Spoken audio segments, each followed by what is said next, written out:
You've probably heard of the burn book from Mean Girls, a glittery pink scrapbook filled with gossip, rumors, and cruelty. It was messy, dramatic, and honestly, kind of terrifying. But what if I told you that we've been writing in our own digital burn books? Only this time, the pages aren't paper. They're tweets, Snapchats, fake Instagram accounts, DMs, and TikTok comments. To our eyes, we assume all of these don't have the users' names tied to them, but in reality, your image plays an important role in what you put out on the internet.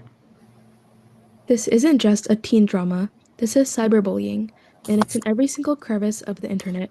In fact, 46% of teens report experiencing some form of cyberbullying, which affected them mentally or physically. Let's start with Sasha. Sasha screenshots everything. Your private DMs, she shares them in her group chat. Your confused text from 3 a.m., she's already made it her story. And yet somehow, Sasha always ends up the victim. The truth is, nothing online is ever truly private. In fact, it has been reported that nearly 1 in 5 teens have engaged in sharing sensitive information. Screenshots make moments permanent, so before you hit send, ask yourself, would I be okay if this was shared with the world? Then there's Jaden. Jaden doesn't post, Jaden lurks. But when he does show up, it's to leave a cruel comment on someone's video or start a hate thread on Reddit. He hides behind a screen like a cloak because he thinks it doesn't hold his actions accountable.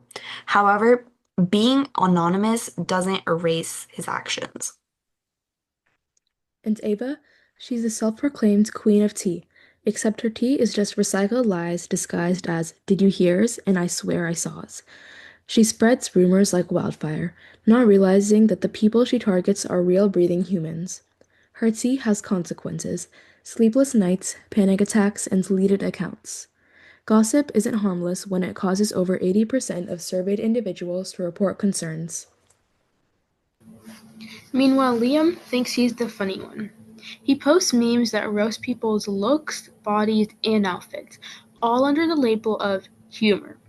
When your joke punches down instead of making people laugh, it's not a joke, it's bullying. It's always just a joke until you're on the receiving end of it. No amount of likes is worth someone else's suffering. Let's not forget Natalie. Natalie edits photos badly. She distorts someone's face or adds cruel captions, all for laughs. She calls it satire, but image based bullying is serious. When you manipulate someone's appearance to embarrass them and put it up for judgment, you're not clever, you're cruel. And then there's Zayn. Zayn created a fake Instagram account to troll his ex and spread lies about her friends. He says it's just a joke, but fake accounts don't protect you from real consequences. In fact, impersonation and targeted harassment are against the law in many places. Just because you made a spam account doesn't mean your actions disappear. But maybe the worst page in this digital burn book is the one with no identity, just random users with blank descriptions. The accounts and groups that are full of people who laughed in the group chat, who double tapped the meme, who watched the bullying happen and said nothing. Bystanders, silent supporters. Because the truth is, if you do nothing, you're still part of the problem. So here's plot twist. This burn book, it ends with you. Your words, your posts, your choices, they shape your digital footprint. You can use the internet to connect, uplift, and empower, or you can use it to tear people down and hide behind a screen. Either way, what you do online doesn't stay online. It stays with people. It sticks in their minds. It changes how they feel about themselves. Cyberbullying can lead to depression and anxiety. Before you post, ask yourself, is it true? Is it necessary? And is it kind?